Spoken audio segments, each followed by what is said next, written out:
Hi అండి, ఎలా ఉన్నారు? Welcome to Shivakumari kitchen. ఈరోజు నేను చూపించబోయే రెసిపీ ఏంటంటే వాళ్ళ అమ్మవారికి రెండో రోజు నైవేద్యంగా వాళ్ళ హల్వా తయారు చేయబోతున్నానండి. బొంబాయి రవ్వతోటి హల్వా అంటారు, రవ్వ కేసరి అంటారు, ఏదైనా అనుకోవచ్చండి. ఇవాళ అమ్మవారికి ఇష్టమైన నైవేద్యం తయారు చేసి చూపించబోతున్నాను. అది ఎలా తయారు చేసుకోవాలో ఇప్పుడు చూద్దామండి.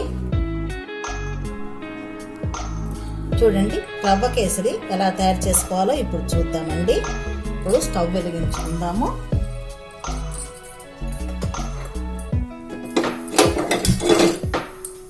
స్టవ్ వెలిగించుకొని బాండీ పెట్టుకున్నామండి. ఇప్పుడు ఒక స్పూను నెయ్యి వేసుకుంటున్నానండి.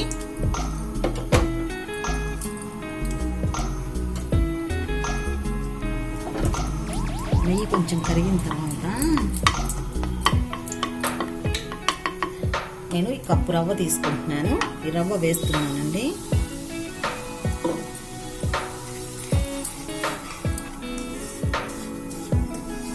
దోరగా వేయించుకుందాము బొంబాయి రవ్వ.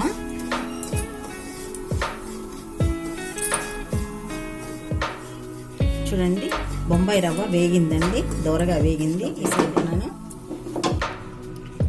చూడండి, బొంబాయి రవ్వ ఏ కప్పుతో తీసుకున్నామో అదే కప్పుతోటి వాటర్ వేసుకుంటున్నాను.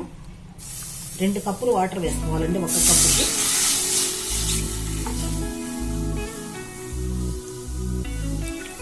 ఈ వాటర్ మరిగించుకుందాము ఇప్పుడు.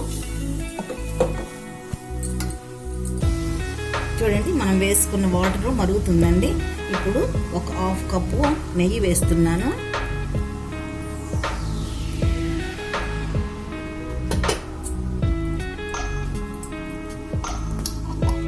ఇప్పుడు మనము వేయించి పెట్టుకున్న రవ్వ, బొంబాయి రవ్వ వేస్తున్నానండి.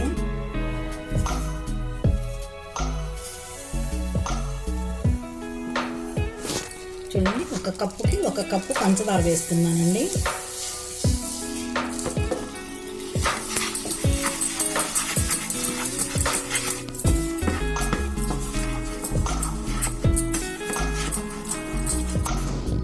చూడండి, ఫుడ్ కలర్ కొంచెం చిటికెడు వేసుకున్నాను, అది కూడా వేస్తున్నాను.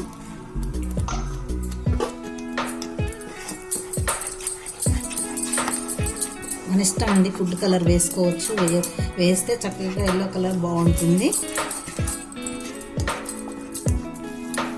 చూడండి, కొంచెం యాలకుల పొడి వేసాను. చూడండి, ఉడికిపోయిందండి హల్వా. బొంబాయి రవ్వ హల్వా రెడీ అయింది.